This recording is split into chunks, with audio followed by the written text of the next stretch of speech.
Volcanic lava reaches 1,000 degrees Celsius. The Artemis 2 capsule exceeded 2,800 degrees Celsius. So, could it swim in lava without any problems? Uh-oh. She's awaiting validation through her earpiece, and it's then she realizes this whole charade has truly gone too far. Perhaps she's recalling the Orion capsule dropped from that plane circling off San Diego at 20,000 feet.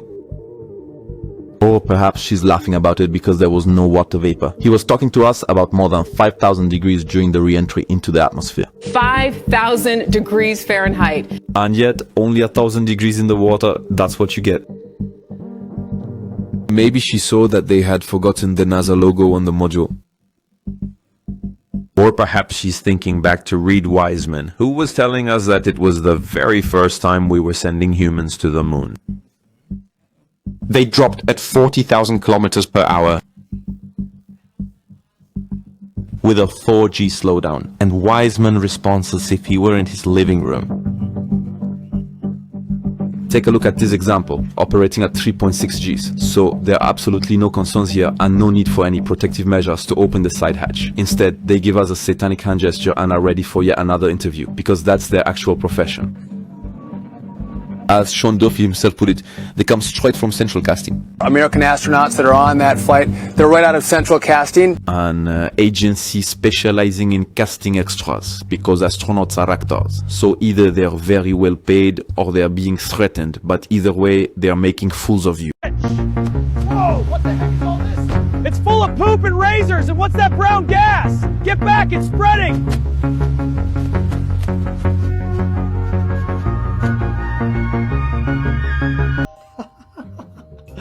So we got more mysterious NASA aircraft flying around the location where the astronauts were doing their acting.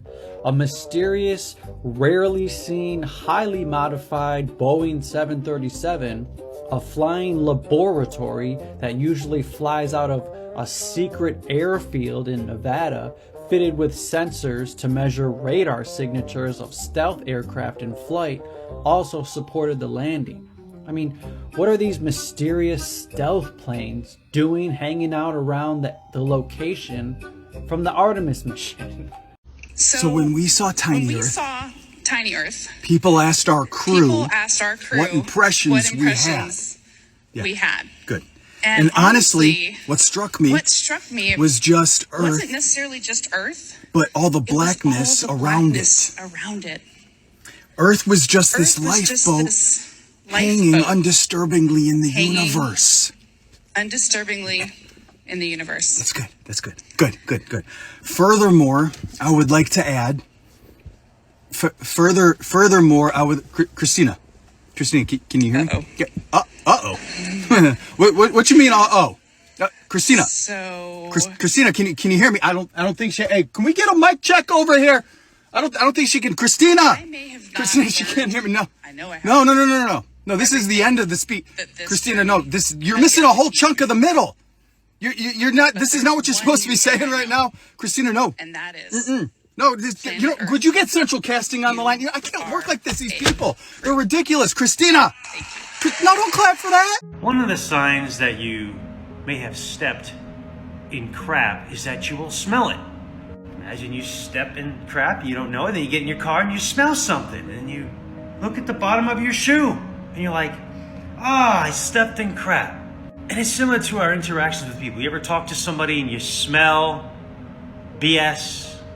One time a friend of mine owed me $150. And the time came when he said he was going to pay me back. I asked for the money kindly, and he tells me he got mugged. This is a person that was a black belt in karate, knew how to fight. I smelled something. I smelled some BS. So I asked for the police report. He couldn't produce it. He got angry with me. I caught him in a lie. See, that smell I had enabled me to detect the BS. But now let's come to what NASA tells us. They want to tell us that the sun is about 400 times wider than the moon. But I look at the sky, and the sun and the moon are about the same size.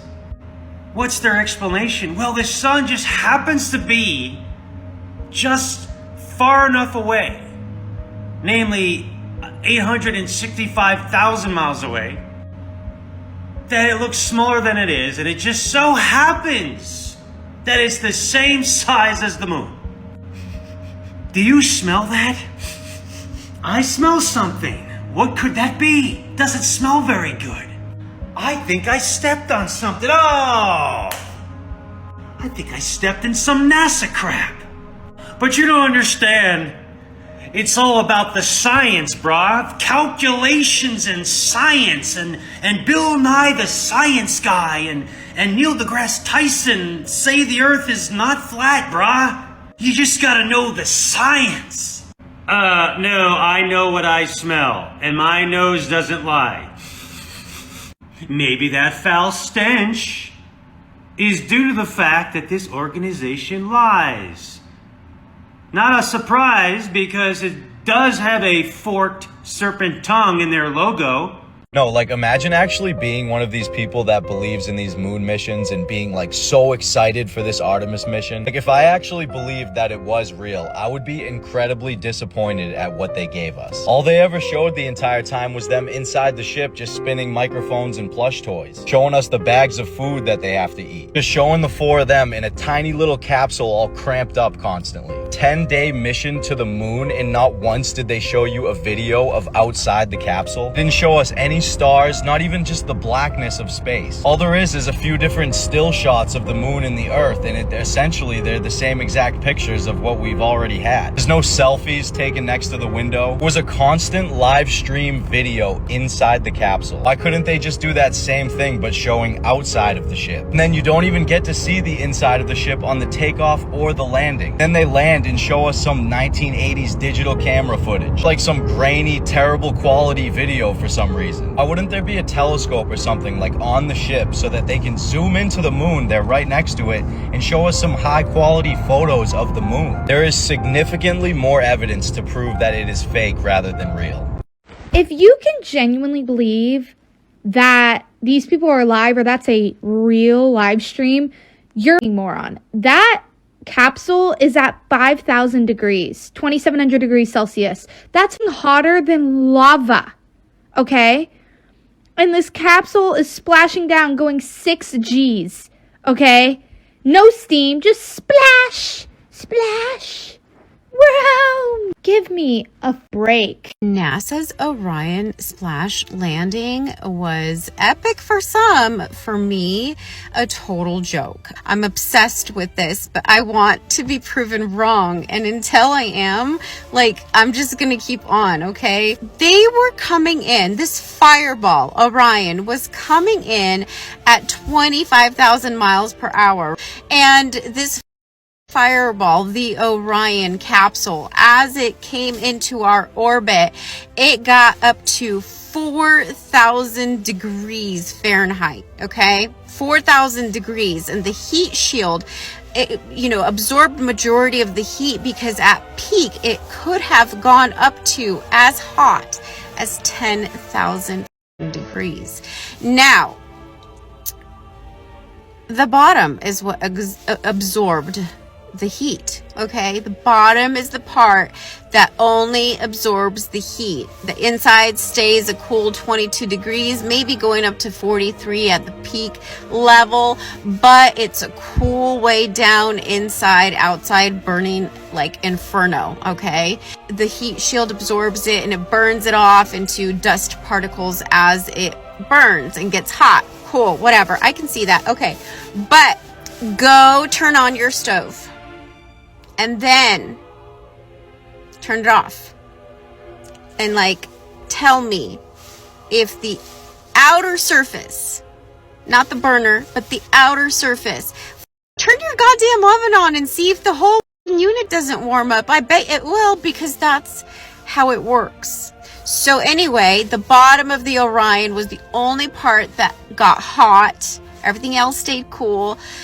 And then the divers were on scene attaching, those little inflatables immediately. They were there on scene right away. So it really, like, it went from 4,000 degrees right there at the bottom to a cool, we can touch it, we can attach floaties to it, and we're all good to go. Yeah, no, what are you guys? I don't believe this shit. And then not on top of that, when they opened the hatch and like the guy's all touching it, trying to get in there and whatnot, and then you hear one guy, oh, don't, the seal, you got to cover the seal, but they only covered the bottom of the seal because he can touch the top as he was entering. What is that bottom seal cover gonna do, first of all? And then again, isn't this thing covered in radiation? And they're just like around it, touching it with their hands. Now these newest pictures NASA has put out look off to me. Why are they extremely dark? Why is there never a picture with the moon outside the capsule window? How come none of these pictures forever come with the close-ups? These pictures just feel generic. These pictures feel staged or something. I get the feeling we're not getting the whole truth. That's all. You know, if you're an astronaut that has just flown around the moon twice, you've landed safely back on Earth, and you're giving your speech about your personal experiences and what it meant to you, you wouldn't just, in the middle, freeze, go silent, and all you could say is, uh-oh. Unless the speech was given to you and this stopped working. Check this out, you'll see what I'm saying. Necessarily just Earth, it was all the blackness around it. Earth was just this lifeboat hanging undisturbingly in the universe.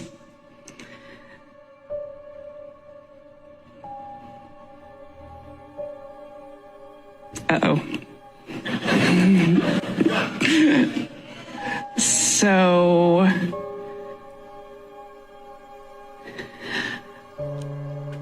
I may have not learned, I know I haven't learned everything that this journey has yet to teach me. Do you see how she forgot her lines in the middle of her speech? This should show and tell you all that you need to know about these people. They are not astronauts. They are actor-nauts. They come, all the retards are coming back. Yay, everybody, we went to space. You know what?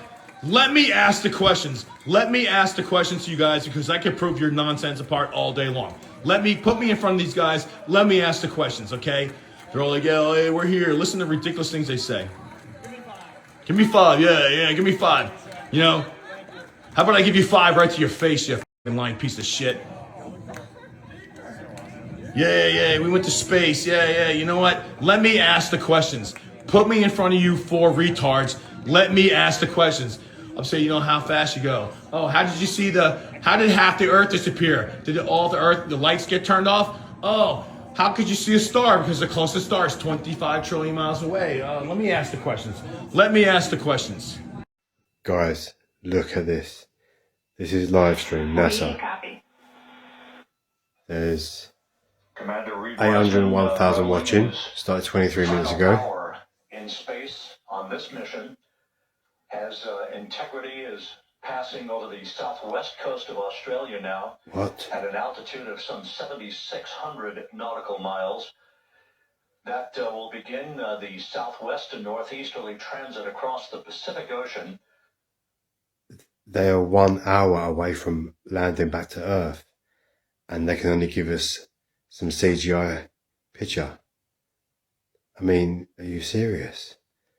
Let's just confirm it's 1 hour away. Commander Reed Wiseman reveling in his final hour in space on this mission as integrity is passing over the southwest coast of Australia. This is the best we can do with 1 hour away from Earth in 2026. Are you serious? It was better in the 1960s. I mean, yeah, if this don't wake people up, then See, this is why people question the moon. This is why people question NASA, because this is a NASA spending apparently billions of dollars, right? Sending people to the moon for the first time in 50 years. And this is what they show us? CGI, right? Showing us a bunch of people in an office somewhere. This is what we're getting. Bro, where is the live feed of space? Where is the live feed of what's going on? Why are they showing us this? And I don't want to hear that they can't do it, right? Now when you got these like 16, 17-year-olds with a backpack going on Kick, getting on live in remote places of the world, NASA can get it done. NASA, if they really could, would have like I don't know, man, like a GoPro on a stick or something. I mean, I don't know what's going on. It's all misdirection. It's all one big parlor trick. Why does it need to curve? Even if it was a globe, if the Earth was a globe, it wouldn't need to curve like that. It's because it goes far enough out of sight, and then it goes into the ocean, to the Bermuda Triangle. Yeah, this is all misdirection. Just watch this. I'll explain to you in a minute.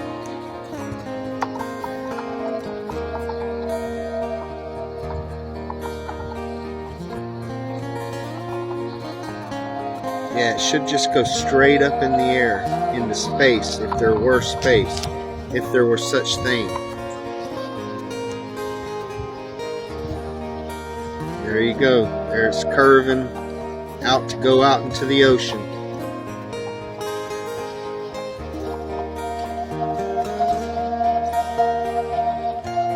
One big parlor trick. You ever went and watched a magic show before? It's misdirection.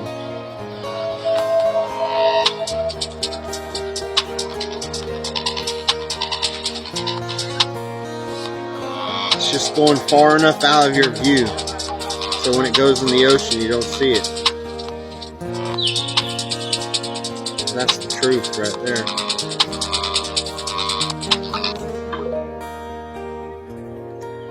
Their greatest trick to keep the illusion, the matrix in place, is starting to fall apart.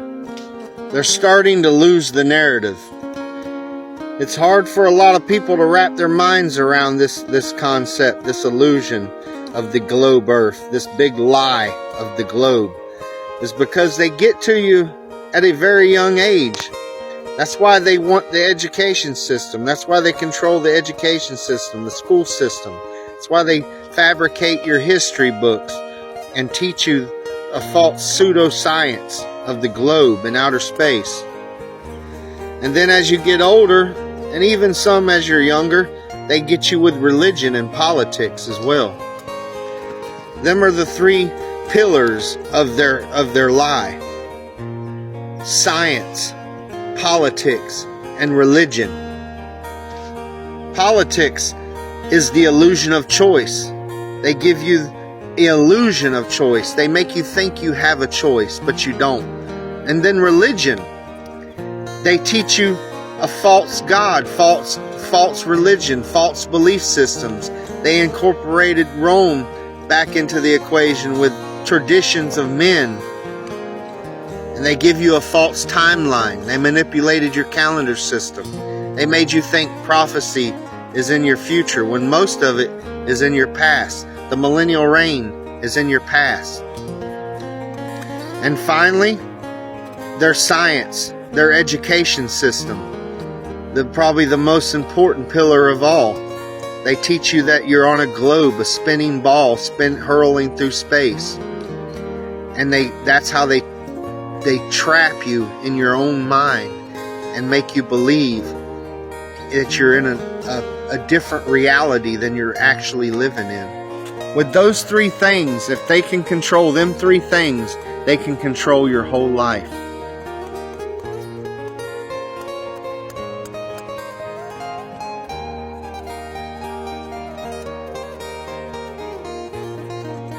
flat Earth map dates back over 1,000 years. This map is credited to being created by a Persian astronomer. His name was Al-Biruni and he lived between 973 AD to 1048 AD. It's the official map of the United Nations and also the United States Geological Survey. It used to be present in many places before the creation of NASA and the Antarctic Treaty in 1959. Here you see it with Admiral Byrd.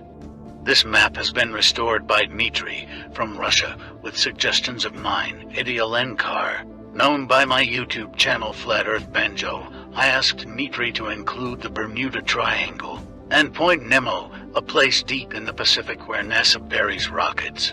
Then Robert Tozzi, a professional mapmaker, came along and enhanced the map even more. There are many people now selling this map online, but if you could order it from my online store, I would greatly appreciate it. Visit my online store now and order one of the items. I humbly thank you.